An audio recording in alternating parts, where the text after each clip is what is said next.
I'm glad you could join me again on another lesson here on the inspiration of painting.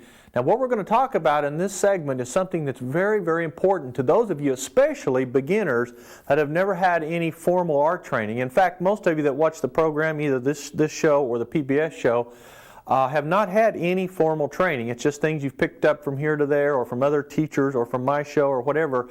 So I think it's time to get back to the basics, at least based on the letters and all the phone calls I've had and a lot of the people I've worked with across the country in different seminars. I'm beginning to realize that most of us now have started painting backwards. We try to be a full-fledged painter before we really know the basic components of what a painting is all about. Now I know a lot of you really enjoy trying to finish a painting in 30 minutes or an hour, but truly that's not the way to be a fine artist. There's a place for that, but what I'm going to show you now for the next several sessions are basic components of true fine art technique so that when you get into your painting, whether you follow our show or you join me in a seminar sometime or whatever, you'll know what you're doing without getting into as much hot water. Now I'm not saying this is going to solve all your problems because there's no such thing, but this will help you a lot. What we're going to talk about today are reflections, how to create reflected water, how to make water look more transparent, and the different ways you make that happen, okay? But now there are a few little technical things we're going to talk about first. Now I'm going to go ahead and use my blank canvas here, and I'm going to have a piece of charcoal just to kind of give you some notes. I would recommend that you just jot these notes down or replay the tape as often as you feel necessary. I'm going to go ahead and label this up here as reflections. Okay, reflections. Now a lot of people confuse reflections with shadows. Now in our next segment we're going to talk about shadows. In this lesson today we're going to talk specifically about reflections. Now let me clarify what the two are first, okay? First of all, a reflection is something that's being duplicated into a pool of water or anything that has a reflective quality. It could be a piece of glass even. It's something that's being reflected into the other object, and it will generally be some sort of a duplication of that object, okay?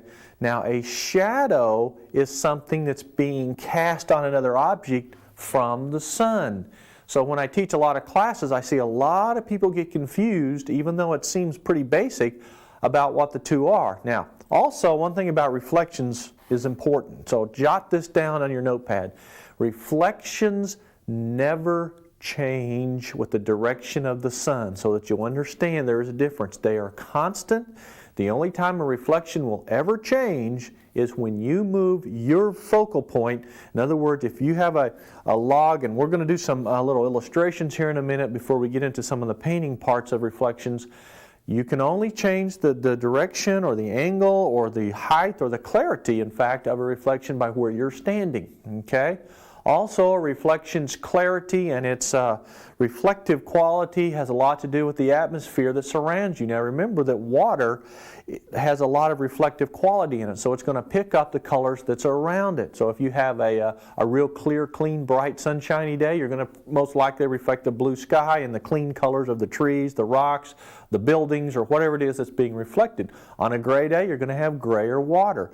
So remember, what makes a reflection look really clean and clear is the amount of duplication of color from the surrounding objects that you put in the water. So please jot these notes down if you will do that.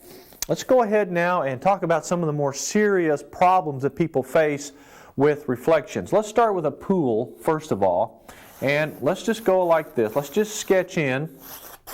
And if you're using charcoal, that's fine, or a pencil on a pad of paper, that's okay too. It doesn't really matter. And what will happen here that's going to really be helpful, by the way, this will be the water's edge, and then you have a hillside right here. So when you start your next painting now, by having all of the understanding about what makes a reflection work, you'll be able to do this on your own painting without having to correct it, okay? So here's the way this works. Number one, we talked about already, reflections are constant. They never change with anything except where you are in relation to that object. Now, for instance, let's put a fence post in here. Now, some of you have followed this before in our composition, design, and perspective tape, but this way you'll have a complete understanding of it. Now, one thing about reflections that's so important is that you get the basic length of your reflection by doing this one simple little trick. You've got your fence there. Notice how I've leaned in different directions just to give you a little bit of, a little challenge here. You take the length of your object, which I usually just use my finger if it'll reach, or you can use a measuring instrument if you would like. You take the length of the object and you put it at the bottom of the object. Now see, here's another area a lot of people misunderstand when they're getting the length of their reflection. They take the object all right, but they start at the bottom or the edge of the water. That makes it too long. Now everybody pay close attention. See this little space right here between the water and the bottom of your object? Okay, this is the dead space where there's no water. It could be grass, it could be rocks, or whatever it is. That part would be reflected if the water was there, but because it's not, that's going to make the reflection appear shorter in the water than it truly is. So you take the length of your object, you go to the bottom of the object, not the edge of the water, and you put that same length down here. Now let me show you something that's important. Okay, my reflection on this piece goes all the way across my water puddle. So what? If that's what happens, that's what happens. Then you can just draw a straight line like this, or actually a wiggly line just to suggest reflection. That's how you determine the length and the angle. Now here's an important point.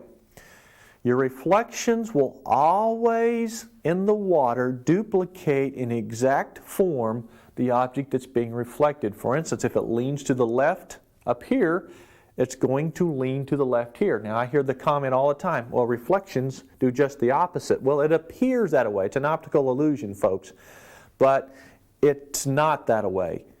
If it leans to the left above the water, it's going to lean to the left in the water, and it should have the same basic angle. All right? Now let's do the next one here. This one's leaning to the right. So you automatically assume when you get ready to reflect this object, whether it be a tree or a house, which I'll show you how to reflect, or whatever, that it's going to lean to the right here, it's going to lean to the right in the water. So you get the length of it, you go to the bottom of the object now, not the edge of the water, and you put a little dot with your finger or whatever, and you reflect from the water's edge down like this.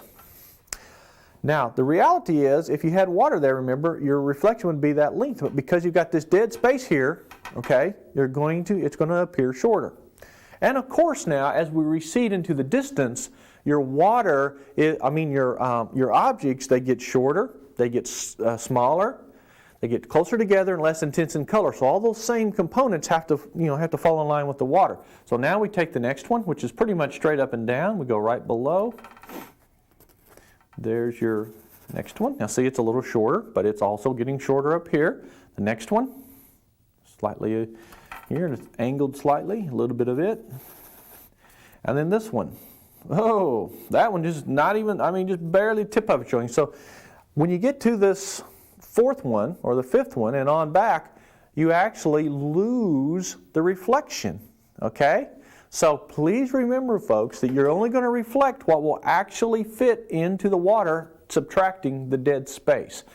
That's one of the most basic, practical understandings of reflections that there are, okay? So please use this little formula for anything that you're trying to reflect. Now, I want to give you a couple other examples, then I'm going to erase this sample. You'll have it there, you'll have some notes, so don't worry. You can always replay the beginning of your tape to find this again. But that's the basic component of it. Now, say over here you have a tree, okay, and it's going to go up. Let's just keep it simple just for the sake of instructing, because you can play with all kinds of other aspects of this. All right? Now say you have a tree growing here or wherever it's growing. How do you reflect that tree in the water? Now let me tell you something, folks. There's no, quote, formula that's perfectly exact. You don't want to paint that away anyway. That takes away the spontaneous freshness and the excitement of painting. So what you're going to do is sort of ad lib here. Now on a straight object, it's real simple to just put it in there. On a crooked object, you can do it two ways. You can either suggest it by eyeballing it. In other words, if you think you have a good idea where it's going, you can just kind of eyeball it, all right? Or you can do it by segments, like do it in segments. Let me show you what I mean by that. Okay, the first segment would be, if I drew a straight line here, where the tree goes like this. So you get the measurement of it here, and there's your first segment. And it's kind of angled this way, okay? See, it angles to the left there a little bit. It's going to angle to the left there a little bit. The next segment goes to the left even further. So you want to draw a line anywhere you want to. Just below that limb, there's the next segment. You come down here and you tie it into the next segment. Down here, you put a little dot. Okay? And what you have to do here, folks, is you have to be very open-minded. It's got a little curve here, so you put a little curve here, okay? Now this next segment kind of curves back the other way. You see? So you're actually duplicating this up here, and while it appears backwards, it's not backwards. It's the exact same way that it appears above here. It's just that here now, for instance, if you want to put this limb on here, you measure up here, okay? You measure down here. You know where the limb's going to attach. Then you look at the Y shape, okay? All you're going to do is create a Y, and you know that this limb is going out this way, so you can measure it out here. And now you have, and we'll just go ahead and kind of fill this in so you can see this more solidly. The basic shape of the tree reflected. Of course, you have this little limb up here, and if you'll notice, it's slightly above or below this little joint here on this side. So you put this here. You can do the same thing. You can measure the length of it and see if you're about right, and if you are, you've got it.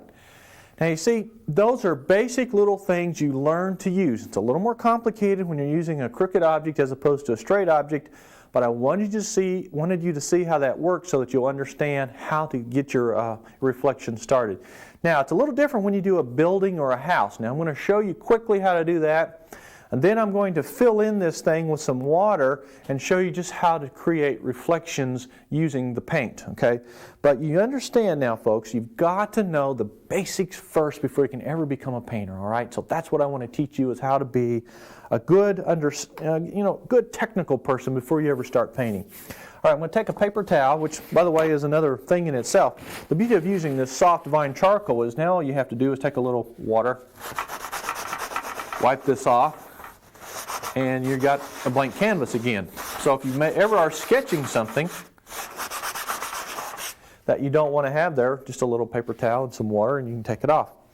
All right, let's put our heel back here right quick. Now, for the sake of, I'll tell you what, let's take this one off too. Then we got this whole side over here to work with. Then we won't have to worry about it. Now, if you're using a sketch pad, just flip to another page. You know, you want to keep all your notes here as much as you can. Now, again, we have covered this to some degree in some of our other tapes. If you have those, a lot of you don't. So that's why I wanted to go ahead and provide this for you so you can put this in your library. Okay, here's the edge of the water again. Now, let's put a house up here, or just a little building, an outhouse of some sort. Let's go like this. Let's put, say, let's start like this here. Okay, and let's put the roof here. Okay, and there's the bottom of it. And it doesn't have to be perfect. Just get something to sort of suggest what's going to happen in the water here. All right, by the water's edge there now, you have this house. Now, how in the world are you going to reflect that house into the water? Good question.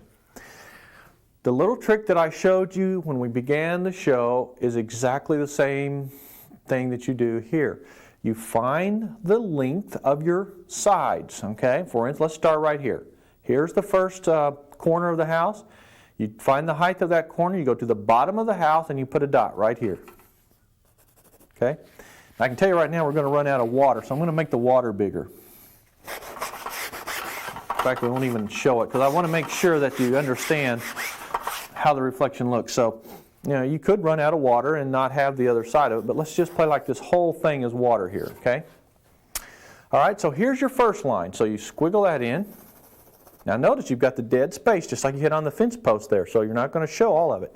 Now you come over to the other side, or the other corner. Here it is. If you want to draw a straight line there, that's fine. Now notice it's dropped down from this side, for whoever knows why, no one knows. You get to the bottom of it, and put a little dot right there.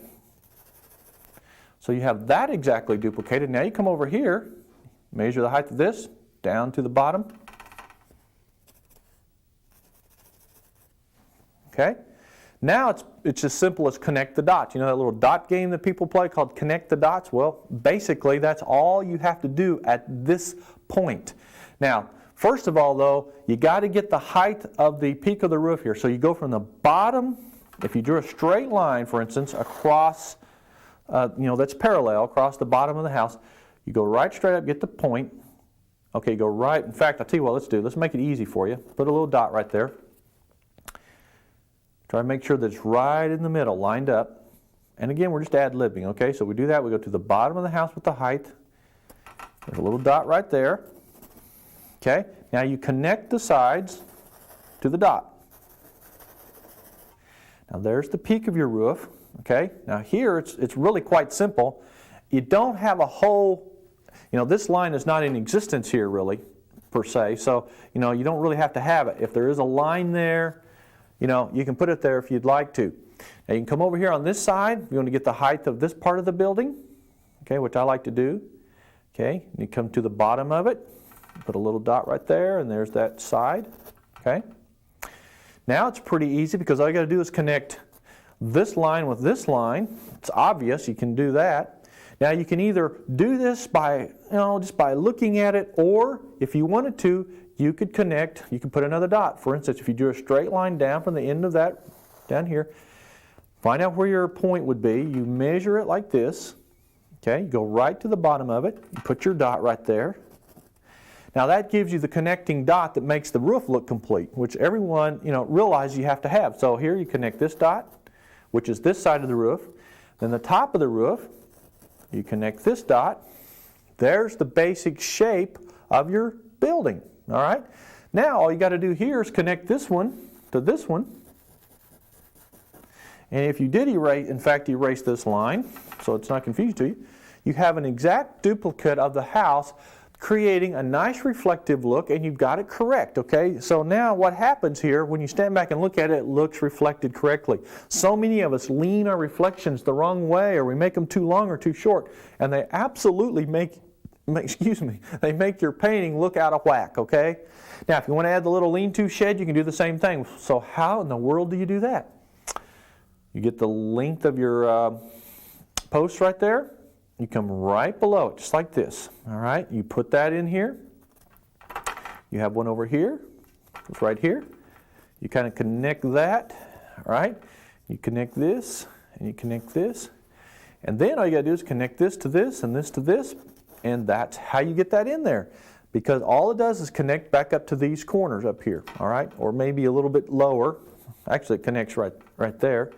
But the point is here, folks, if you'll use the segment technique, just do one section at a time, understanding the use of your dead space here. Now, if it was right to the edge of the water, for instance, if I had a post right on the edge, well, your reflection would go right to the edge. But in most cases, that's not the case. There's almost always space between the water and your object, all right? So, you add a door here. Okay, put a door. Well, how would you put the door in there? Well, you just find one side of it. Okay. There's a dot there. There's a little dot there. All you got to do is connect the dots. So you're only going to see that much of it because of the space in between. All right? Does that make sense to you? That's how you make this work, folks. I hope you got that down, and I hope you get to use it to help your paintings be a little bit more technically correct. All right, so those are the basic components of how you put a reflection together. Now let's figure out how we actually put those reflections into play using paint. Now I've set up my palette here pretty much like normal. We've got our titanium white and our gesso. We've got our cadmium yellow light, the cadmium orange, the Grumbacher red, the Hooker's green. We have the burnt sienna. We have the ultramarine blue, the burnt umber, and the Grumbacher purple. Now those are the basic colors, and it's really simple. We're not going to do a whole painting. As I told you, we've kind of reverted back to more of a school format here where you're going to learn segments. And then as you watch the TV show or you get more involved in some of the other things we do, either with me or on your own or with another teacher, then that's when you make your painting, okay?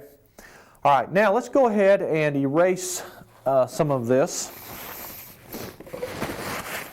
Now you've got that sketch now. Like I said, you can run it back if you want to. But I'm going to go ahead and just kind of wipe this off just as a practical matter so I can have some room to work here.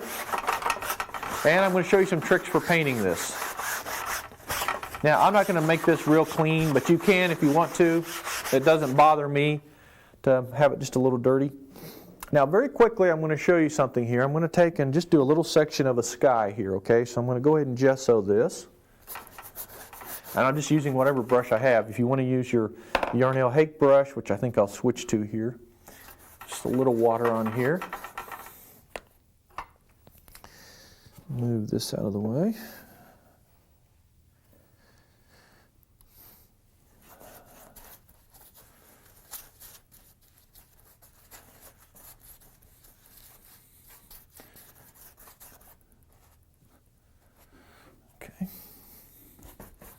I'm just going to paint right over this charcoal because now we're done with that part. You'll have a lot of fun with this, folks, and learning how to do this before you ever attempt it in a painting will cut down on frustration. Now, again, there are lots of techniques for doing reflections. What I'm going to show you is the most basic, most used form that we have available to us as artists. Okay, it's not difficult. You just need some understanding. Now, I'm going to use a very simple two-color sky because then you can understand it. Let's take a little bit of red and let's do a horizon color. Okay. Now the reason I'm going ahead and doing this instead of pre-painting this and showing it to you, because I want you to be involved from the very beginning with me, okay? As you're painting like you were doing a full painting, go ahead and block this in, get your peach color or your pink sky. In fact, this color could be anything you want. It could be yellow, it could be orange. It could be anything that you want it to be. And you'll see here in just a second how we make this work. All right, now after you've done that, let's go down here and put the blue in.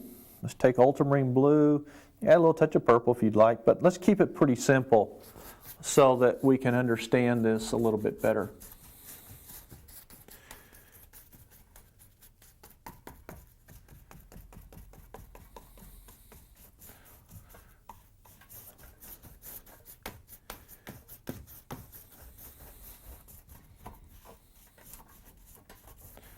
Okay, and just kind of blend this together. You don't have to get real good at it. Just blend it enough to where you can use it as a study. Now, keep in mind, folks, that if you're really at a fine art school, it's very rare to do a complete painting until you've gone through all the basics. Then after you've learned all the basics and you've gone through weeks and weeks of training and practice studies and assignments on just basic things, then they drill you on how to put it all together into making a painting. And that's basically what we're focusing on. And of course, you know, in some of our other segments, we just did some things that were just basic understanding, how to do clouds. Well, this is another important step. Okay, now here's the next step in painting good water. I'm going to give you a rule. Water is always the same color as the sky, at least the background part of it. For instance, if this is pink and blue, then we're going to have pink and blue here. Now, it's going to be the opposite in the water, all right? Now, let me give you an example. If you want to have good water, let's go ahead and gesso the area. And once again, we can do the whole section here if you'd like, just down here. Now, it's almost like we're doing a whole painting, folks, but we're not. We're going to skip some of the steps that are not, you know, relevant to painting reflections. And by the way, this is not necessarily just a lesson on water. There are a lot of other ways to do water. This is more on how to create reflections. So there's two different things there. Because, you know, you've got running water, you've got still water, you've got water that's just mud puddles, you know, things like that. Okay, now we're putting the gesso on here. Good blending. Good practice here for that. You're going to have a lot of fun with this, folks, once you learn it. In fact, you know, when I have people come to my studio for private lessons or we're in group lessons, sometimes I just make them do studies. 99% of every student I've ever taught this way, where we just did them in segments, their paintings improved almost dramatically. I mean, they just made tremendous improvement within just a few weeks. And you can do the same. Now, let's go down here with a little bit of red. Now, I want you to be taking notes here. I'm going to tell you a little bit more about what happens. When you start the actual water, now we're going to reflect the sky here. You always want to make the water, get this down now, folks, a little bit softer, a little bit lighter. Perhaps the word is gray, okay, a little grayer than the actual objects that's being reflected, okay? Now you can go out on any given day on a beautiful sunlit, clear, bright blue day, and if the water is crystal clear and perfectly calm, almost what you call a mirrored reflection, you can almost get an exact duplicate of the color. But that's not the norm, okay? It's better to paint it just a tad bit softer, a tad bit lighter. You'll be a lot more satisfied with the results, and your painting won't be overpowering. Okay, now, notice I'm coming down here a ways. I'm not getting in a hurry, but I'm just blending this down. Now, you oil painters, and by the way, I don't want to leave the oil painters out. We are working with the Grumbacher acrylics here, but I do want to share with you a couple of things. If you're working with oils, the same technique will apply. While it's still wet, you can apply some of the intermediate reflections, or you can let it dry by mixing some mediums in there, some drying mediums, and then in a few hours you can come back and do the next step. The beautiful thing about working with acrylics, of course, is that they'll dry right now. Okay, let's go through here now.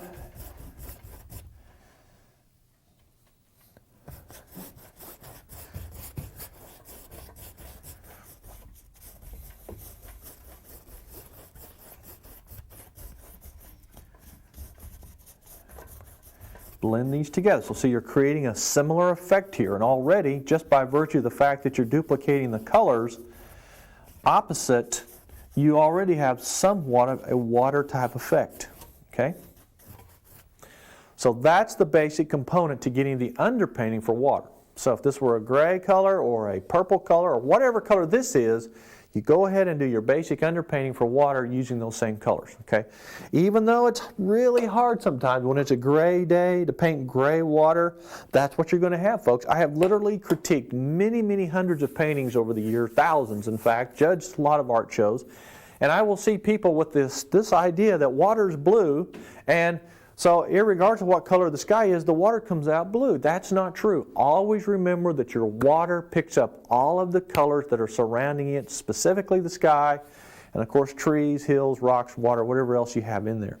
Now, while this is still wet, let's go ahead and produce just a little bit of a shoreline color here. Let's make some grass. Let's take some Hooker's green. I'm going to use my number 6 bristle brush with a little cadmium orange, and just get sort of a muddled mustard type of a color. And just go right along the edge here, just for the sake of getting some color up here. I want to show you the first trick. Just get some color, just scrub this on. Okay. Put it on thick enough that you can push it up like this. Okay. And just create sort of a grassy-like effect. Now remember, we're just doing a little segment here. Now soften the edge. One of the first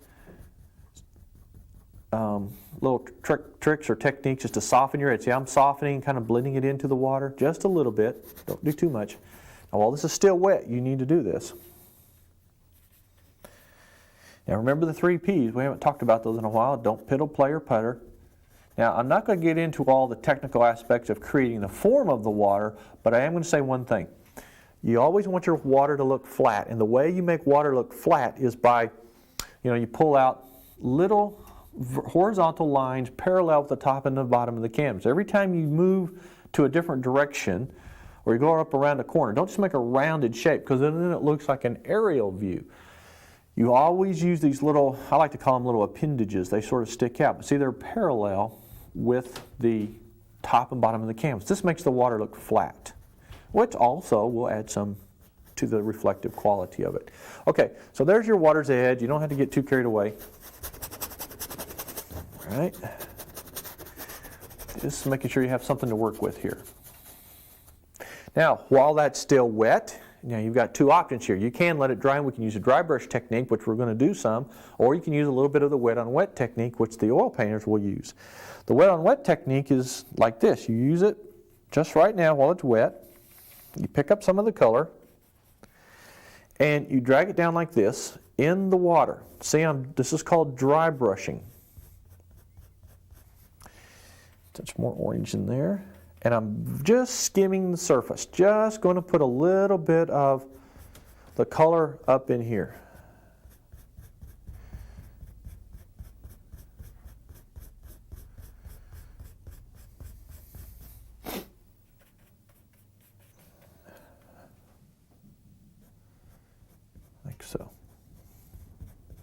So you drag this down. You should do this in just about all the areas. This will begin the reflective quality. Now you're going to reflect. By the way, I'm going to give you another rule here. You paint your reflections just like you would any painting. Always reflect the furthest object first. In other words, your background, of course with your sky, that's the first object. The second object is the grassy area just behind the water's edge. You want to get that in. And do a little reflection here. Okay. Now, the next step, while this is still wet, you take this brush and you gently skim the surface like this in a horizontal movement. See, now, I hope they can close in on this because I want you to see what's happening here. It softens, mutes, and three-dimensionalizes the water.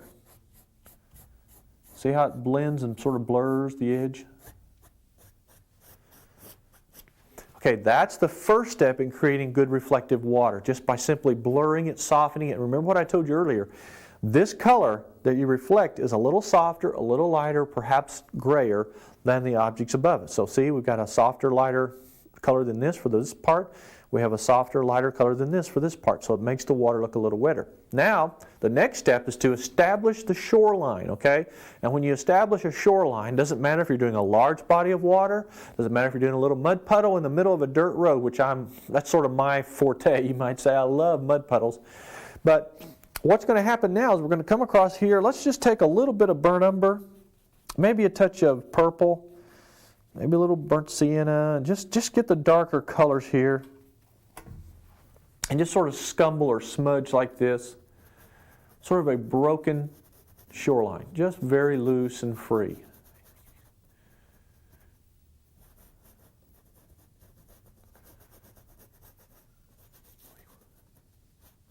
See, I'm putting on a couple little appendages here to create flatness. Of course, we put little rocks and stuff on the edge here, but we're not as concerned about all the little details around the edge. What I mostly want you to understand are the steps involved in creating water. But in order to get to that, you got to have a shoreline here. So let's do this. Now again, if you're painting a painting where you want to have rocks and all kinds of stuff in there, you need to add all that. But that's not going to really teach us much about reflections unless you're going to reflect some of them. Okay, so I'm just kind of softening this edge there. All right, now after you've gotten the basic components and you found the edge of the water, now you can start concentrating on what you want to reflect in the water. And that's all, of course, depends on what's above it. As we mentioned before, if you're going to have fences in here, like for instance, you can go ahead and sketch them where they go, and we'll paint these in here. Okay, and they're going to go back into the distance. All right, let me give you a little bit of a suggestion of what you can do to get these on there correctly. Now, you don't have to sketch them in like you did when we just did the study, but if you're not sure, it's a good idea to go ahead and use a little test I showed you. Get the length of your object, come down here, put a little mark, okay? You can go ahead and sketch it in just a light sketch like that. Then you do the next one, okay? Remember the dead space between the water's edge, okay? Then this one, okay? Go right there. Then we have this one. You'll see just a little bit of it. And let's see if you'll see any of this one. You'll just see a little smidgen of it. But you're not going to see any of the rest of these, I don't think. There might be a little there. But most of that you'll see, they just disappear over the hill like they did in our little test sketch. All right, now then, after you've kind of located those with your charcoal, then you can come back with almost any brush that you want to use. And I like to use my bristle brushes. But in this case, because it's a smaller object, I'm going to go ahead and switch to my little Renoir sable. This is the little number 4 flat sable. Let's go ahead and very quickly paint our fence post in. I'm just going to use a little umber with a touch of blue. And I'm just going to paint this in quickly just to give you some idea. Now keep in mind, folks, that all of these fence posts will have already been painted. Your background will have been done. It'll be a finished painting when you get to this point, so to speak, okay? So remember, we're just doing some segments to teach the basics here.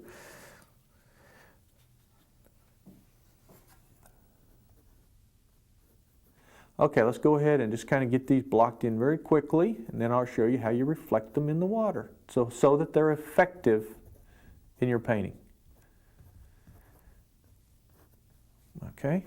Now, of course, if you got some sunlight coming in here, you're going to want to put the sunlight on those. So let's do that quickly, and we'll use just a little standard sunlight, which of course most of you know is white with a touch of orange. White with a touch of orange. Okay. Let me get this a little brighter here. Okay, let's just play like our sun is coming in from the right-hand side. So let's just highlight the right side of our post very quickly, because this has an important part in the water. And I don't mean to contradict what I said earlier, because the highlight has nothing to do with the location or anything else to the reflection. It's just simply there, and it needs to be reflected in the water, but it adds a little bit of quality to the clarity of the water. So, be sure you get your highlight or your highlight on here. Okay, that's good enough. All right, now then, your next dilemma. Okay, you're looking at your painting and you've decided for the most part, okay, it's time to get the reflections in there. Most of us panic about now, and we kind of shake and we get a little nervous. We've done a beautiful job doing the water and we're all excited, and all of a sudden we get to these reflections, and 90% of you, up until now, are feeling good, but most of you will mess it up with the water. That's just a common fact. And so now I'm going to show you how to do this. Now remember the rule that your reflections are going to be a little lighter, a little softer, not quite as intense, sort of a grayer color. So if we use the blue, the umber and the blue for the dark part, let's go down here to the palette now. Let me show you how you handle this so that you'll understand what you're doing. You'll take your umber with a teeny touch of blue perhaps, and a little bit of white. Now of course what the white does is it softens and grays the color. There's some white right there. Let's just use it. Now see how much softer and lighter that is? You might put a little more white in with it, get it way down there so that it's not too bright.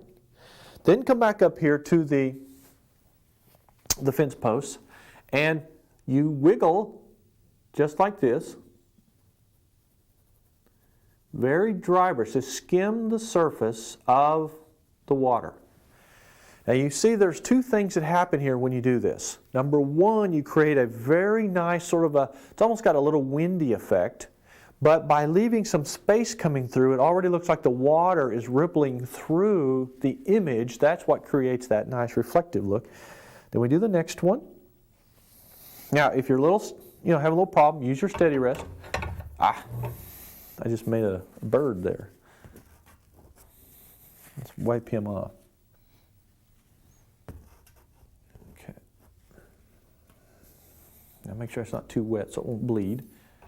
Okay, now you do the same thing here. You just start right up there on the edge and you just wiggle. Most of you are pretty wiggly by now, especially after a few cups of coffee. I've had too much this morning and I'm a little bit nervous here. Just do this, and this, and this, and maybe that. Okay, now see, you've created sort of just by quickly being a little bit, ad lib, not just so careful, so straight-laced about this, be a little loose. You've got the basic component of the reflections in here. Now then, the next step is to come back and put the highlight on in the same way. Now this is where you can make corrections, and you can see I've got this one leaning a little too much, should be a little straighter, so we can correct some of it with our reflection of the highlight. So now you come down here and you take your highlight color, which was the white and the orange. Now, in this case, folks, we're already working with a very pastel, soft color, so it's really hard to tone it down anymore because that's what the white does to this. So just take it pretty much like it is, and let's come up here and do the same thing. You just sort of dry brush a little reflection right of the highlight right on the edge, just like this. Okay? Just enough to three-dimensionalize this. Now this one, if you need to kind of straighten this up, you just paint over that just a little bit more. You just don't want to angle it anymore. Okay, it's got a little angle to it. I just did a little too much. Or this one I was talking about. This one, just a smidgen.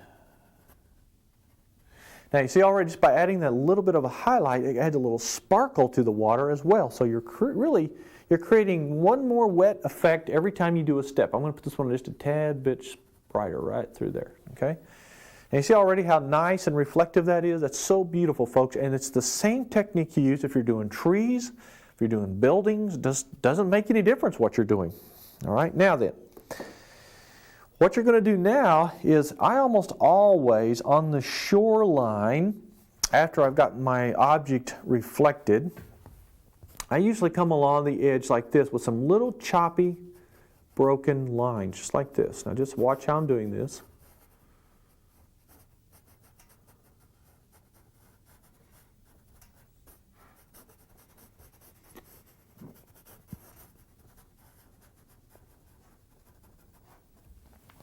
Now let me tell you what this does. Have you ever noticed along the shoreline of almost all water, whether it's still water, running water, you have a debris. It's sort of nature's debris. It's sort of the edge of, leaves and you see the foam from whatever it is. There's stuff in the water. And of course now they have a lot of pollution, but the true nature of water is it's got a lot of debris usually around the edges. So you're going to see little bits of that, and it usually comes out in the form of from a painting standpoint, little highlights where the sun hits maybe some little pebbles or rocks or some leaves that are wet, or sticks or brush or whatever might be. This is such a wonderful way to also add that little bit of sparkle to your water. And you can see even that adds a little more reflectiveness to the water. It just gets more and more reflective every time you add another step. So don't be afraid to do a little bit of this. Okay, now the next step is, somebody says, well, what about the wire? How do you get the wire on there? Well, let me show you some of the little tiny things that you add to water. There are some things you can eliminate, but there are some things you need to add. And quite frankly, if you want to add wire to your fence, and we would almost always have wire, okay, that's fine. You can go ahead and put it on here, but when you put it in the water, let me show you a little thing here. Switch to your script brush now. This is your little liner brush. You take a little bit of umber with plenty of water. Folks, come back into the palette. Let me show you what we're going to do. Plenty of water. A nice, see how soupy this is? It's a very transparent, it's almost a wash. Okay, almost a wash. Then you come back up here, and if you want to, you can put it on here, but just be very careful. So let me just test this out. See, it should just barely be seen, and here's the secret to it. The secret, folks, is to make it sort of here and there. In other words, don't make a solid line. See, I'm just kind of skipping.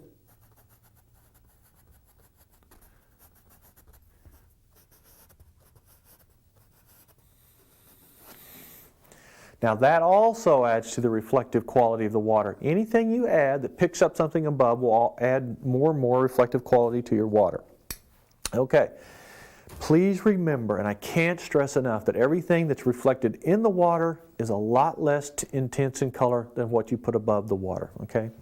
Now, after you've established the basics of the reflections of your objects, there are some of the other things that are more, you might say, that tie the water together and make it look more finished, okay? We're going to do that now. For instance, after you've reflected all of your main objects, there's always things in here, and like clumps of grass, little weeds and bushes and things that will reflect into the water to add more of a finished effect. I became really excited about this because I painted many, many paintings with the Ducks Unlimited people. I used to do a lot of duck scenes and geese scenes, and where we had a lot of marshes. This used to be one of my specialties, so I'm going to show you some things now that make good water. Number one, let's go ahead and put some darker brush just here and there on the edge, okay? So let's just take your little bristle brush here, your number 6, a little bit of the Hooker's green with a teeny touch of purple maybe. You might want to tone it down with a touch of orange. Now we're not going to make a bunch of stuff here, but say right here, let's just come up with a darker brush underneath this fence. Okay, so you can see that. You're going to reflect that into the water, okay? So you take the same effect and you dry brush, but now remember you've got to skim the surface lightly so that it's not too dark. If you use a light stroke, it'll create that lighter effect. I see how I'm just dry brushing, leaving some of the canvas come through. That solves it, but see how beautiful that is now? The water's looking wetter and wetter and wetter. Say we have another one right here along the water's edge. Reflect it immediately, just like this. Okay, so whatever you swish above the water, here's another spot over here, for instance, where we can add some water. Come up like this. Now what you're doing, you're actually adding another little component of the water there, okay, where it looks like it's shoreline or something. Just pull some reflection down, maybe right here, and reflect it. And it looks like a little reflected little island sticking out there. And anywhere along the edges where you feel like you want to add some of this, it doesn't matter.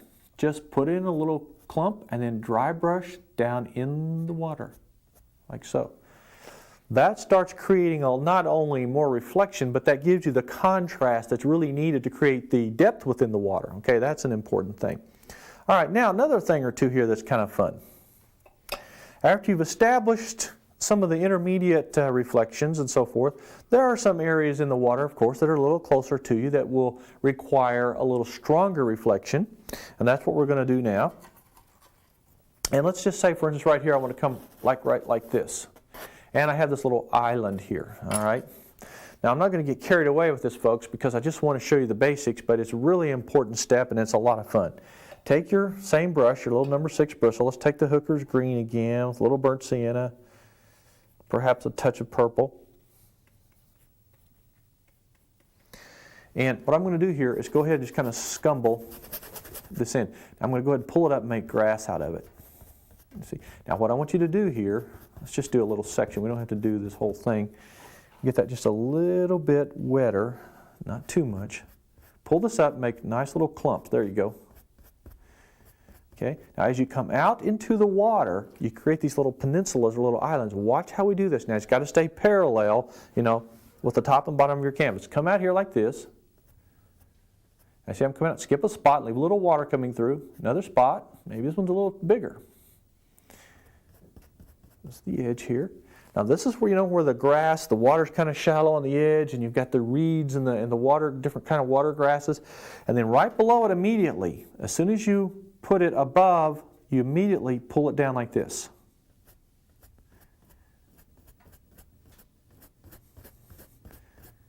The technique is the same that we're using here, but because this grass is closer to us, of course, everything that gets closer is a little more intense in color and a stronger value.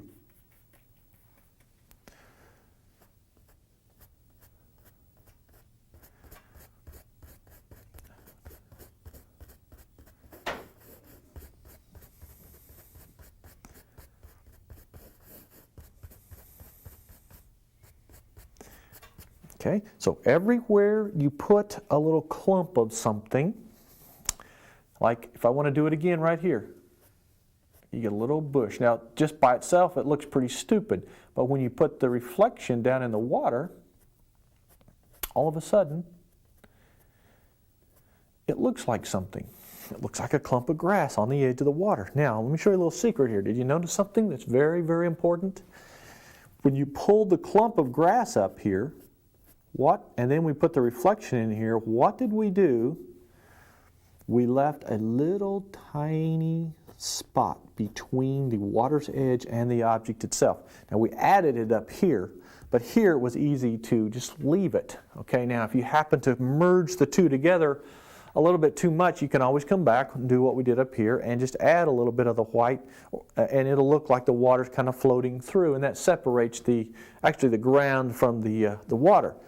So that's an important step, folks, and that's a neat thing you can do anytime you're doing puddles or pools where you got brush and grass and rocks and stuff like that. Don't hesitate to add these little details. Okay, now then, after you've established your basic reflections from these larger objects, then you can go in with some of the smaller objects to create some more finer details that make the water have a little more character. Let's take our script brush now and go down here and add some water to the Hooker's green with a little bit of the sienna and create some bushes or some weeds. Now again, weeds are one of my specialties, as some of you know. I torture a lot of you with weeds. But let's come out here now. Let's start over here on the right-hand side. Like this. Go ahead and just get the weeds above the water first. Now this is something that many of you have really come a little bit, I'd say you've gotten better at, but most of you are still struggling with getting these nice, thin, delicate weeds.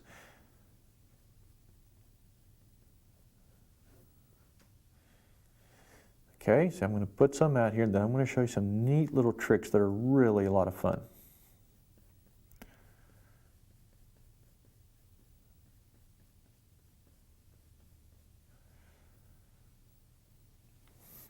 Now see, by adding the weeds, of course they can go either direction. You can lean them to the left or lean them to the right. It makes no difference. Okay, I'll put a couple more over here.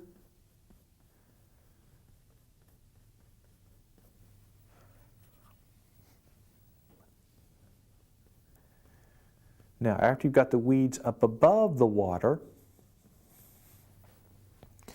you will now put them in the water. And you say, oh, that doesn't sound too easy. Well, it's not that bad.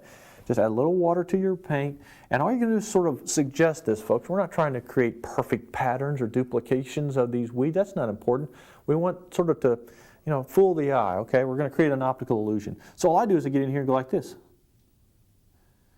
I get the basic leaning of the weed and the shape of the clump, like it's a little taller here, so it's a little taller here. But you see, I just kind of come in here like this and wiggle my brush. And over here, oh, this is a pretty exciting thing. When you want to just do like an occasional individual weed, and this is really good if you're going to do a marsh or some shallow puddles or everything where the grass is seeped or the water has seeped up. Watch this. You put a weed up out of the water like this, and then all you have to do below that is just go like this. You see, you create the reflection and just leave that little spot between them there, and that creates a wonderful effect for an individual weed. So much fun. Okay, you see how this works?